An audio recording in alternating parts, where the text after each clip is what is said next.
एक व्यक्ति सर्वोच्च सुख की तलाश में था। घूमते घूमते वह एक अमीर व्यक्ति के घर में पहुंचा और उसने उस व्यक्ति से पूछा कि तुम्हारे पास तो बहुत धन है, तो क्या तुम्हें तुम्हारा सर्वोच्च सुख मिल चुका है? उस अमीर व्यक्ति ने कहा, सुख? कैसा सुख? मेरे पास इतना धन नहीं है जितना राजा के पास है। मेरे पास उससे भी अधिक धन होना चाहिए था। तब वह व्यक्ति एक गरीब व्यक्ति के पास पहुंचा और उसने उससे पूछा, क्या तुम्हारे पास कोई सुख है? उस गरीब व्यक्ति ने कहा, मुझे आज का भोजन मिल गया है, यही मेरा सुख है। लेकिन अगर मैं कल सुबह के बारे में सोचूं तो मैं दुखी हूं, क्योंकि मेरे पास कल सुबह खाने के लिए कुछ भी नहीं है। तब वह व्यक्ति एक ऐसे व्यक्ति के पास पहुंचा जिसके पास खाने के लिए बहुत कुछ था, और उस व्यक्ति से उसने पूछा, तुम्हारे पास तो खाने के लिए बहुत कुछ है, क्या यही तुम्हारा सर्वोच्च सुख है? उस व्यक्ति ने कहा, कैसा सर्वोच्च सुख? आज के भोजन में नमक अधिक हो गया है, मुझे अच्छा नहीं लग रहा। मुझे स्वादिष्ट भोजन चाहिए जैसा कि मैं खाता हूँ। मैं दोबारा भोजन बनवा रहा हूँ और इसे फेंक दूंगा। आज मैं बड़ा दुखी हूँ। इसके बाद वह व्यक्ति एक सम्मानित प्रतिष्ठित व्यक्ति के पास पहुंचा और उससे पूछा, आपके पास तो बड़ा मान सम्मान है, क्या आपको आपका सर्वोच्च सुख मिल चुका है? प्रतिष्ठित व्यक्ति ने कहा, कैसा सुख? मैं तो बड़ा दुखी हूँ। एक दूसरा व्यक्ति है जिसके आते ही लोग उसकी तरफ खींचे चले जाते हैं और मेरी तरफ देखना भी नहीं चाहते। मुझे उस व्यक्ति से अधिक प्रतिष्ठा सम्मान चाहिए और इसके लिए मैं कुछ भी करूँगा। इसके बाद उस व्यक्ति ने सोचा, शायद इन सब से ऊपर काम वासना में सर्वोच्च सुख मिलता हो। तो वह एक ऐसे व्यक्ति के पास पहुंचा जो काम वासना के चरम पर था। उसने उससे पूछा, क्या काम वासना से तुम्हें सर्वोच्च सुख की प्राप्ति हुई है? उस व्यक्ति ने कहा, कैसी प्राप्ति? अभी तो मैंने शुरू ही किया है। मुझे अभी कुछ मिला नहीं है और यह सब तो पुराना हो चुका है। मुझे कुछ नया चाहिए। अब तो जिंदगी बेकार सी लगने लगी है।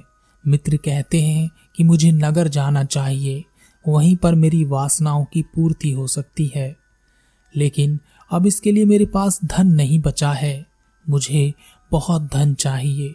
जब उस व्यक्ति को कहीं भी सर्वोच्च सुख नहीं दिखाई दिया, तब वह एक दिन बुद्ध के पास आया और उसने बुद्ध से कहा, हे बुद्ध, मैं बहुत दूर से आया हूँ।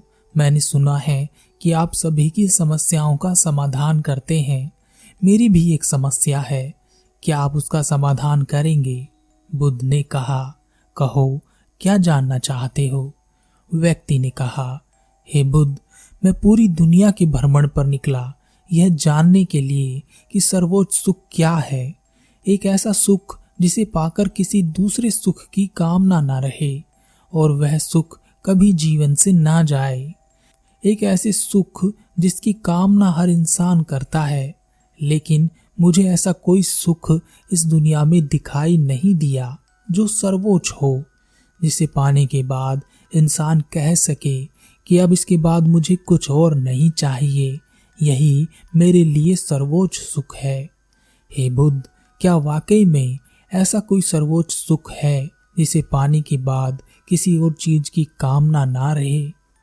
बुद्ध मुस्कुराए और बुद्ध ने कहा, तुमने इस दुनिया की भ्रमण पर निकलकर क्या जाना? यह दुनिया कैसी है? क्या किसी के पास भी सुख नहीं है? व्यक्ति ने कहा, हे बुद्ध, इस दुनिया में सभी का सुख अलग अलग है।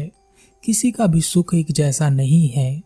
हर व्यक्ति के लिए उसके सुख की परिभाषा अलग है। कोई सुखी होने के लिए राजाओं के समान धन दौलत चाहता है, कोई काम वासना में सुख खोजता है, कोई भोजन में सुख खोजता है, कोई प्रतिष्ठा में सुख खोजता है, कुछ दूसरों के दुख में सुख खोजते हैं। बुद्ध ने कहा, क्या ऐसा करने से मनुष्य को उसका सुख मिलता है?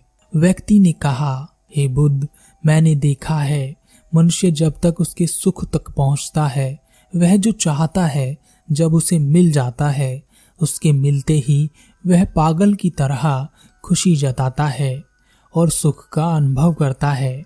लेकिन यह सुख कुछ समय के लिए ही रहता है। कुछ समय बाद वह चीज जिससे उसे खुशी मिली है उसके लिए महत्वहीन हो जाती है और वह फिर से सुख खोजने लगता है। यही चक्र निरंतर चलता रहता है और सुख खोजने के लिए वह दुखी होता रहता है। हे बुद्ध, यह कैसी दुनिया है जो सुखी होने के लिए दुख को खोज रही है। बुद्ध मुस्कुराए और बुद्ध ने कहा, क्या जो राजाओं की तरह धन दौलत चाहता है उसके पास धन या दौलत की कमी है? और जो काम वासनाओं को चाहता है उसके पास वासनाओं की कमी है? और जो स्वादिष्ट भोजन चाहता है, क्या उसके पास 2 वक्त के लिए खाने की कमी है? तुमने देखा, इनके पास किसी भी चीज की कोई कमी नहीं है, फिर भी यह सब दुखी है। और इसका कारण केवल इतना सा है कि इन सबको अपना सुख दिखाई नहीं देता। सुख दूसरों के पास जो है उसे पाने में नहीं है, बल्कि हमारे पास जो है उसे भरपूर जीने में है। हम अपनी आंखों से दुनिया देख सकते हैं, प्रकृति का सौंदर्य देख सकते हैं, दूसरों की भावनाओं को पढ़ सकते हैं, लेकिन हम अपनी आंखों से देखते क्या हैं? हम केवल वासनाओं को ही देखते रहते हैं। ऐसी वासनाएं जो सुख का लालच देती हैं और दुख को ओढ़ कर आ जाती हैं, तब हम फिर से दुखी होते हैं।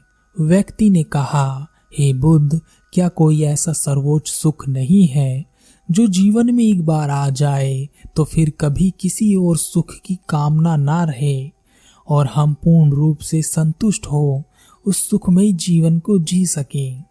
बुद्ध ने कहा, कामना यही तो दुख की जननी है, क्योंकि हमारी कामना हमारे स्वार्थ से घिरी हुई रहती है। इसलिए कामना करते ही दुख स्वतः ही उत्पन्न होने लगता है। कभी यह दुख शीघ्र आ जाता है और कभी सुख के पीछे आता है, लेकिन आता अवश्य है। इस दुनिया में सर्वोच्च सुख जैसी कोई चीज नहीं है। सुख कितना ही बड़ा क्यों ना दिखाई देता हो, उसके पीछे उतना ही बड़ा दुख भी छिपा रहता है।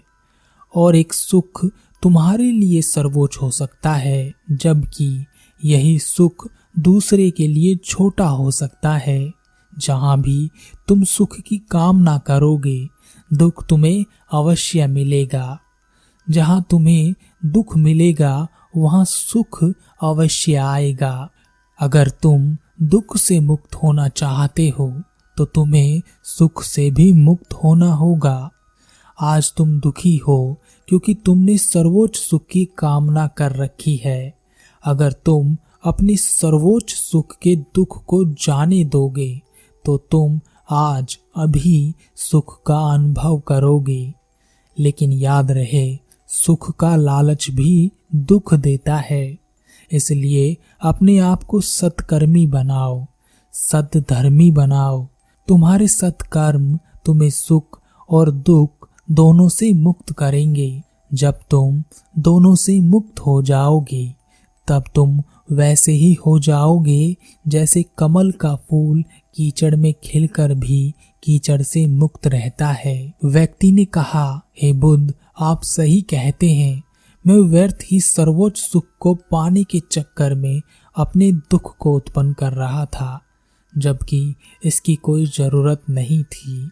अब मैं भी सत्कर्म और सत्धर्म के मार्ग पर आगे बढ़ूंगा।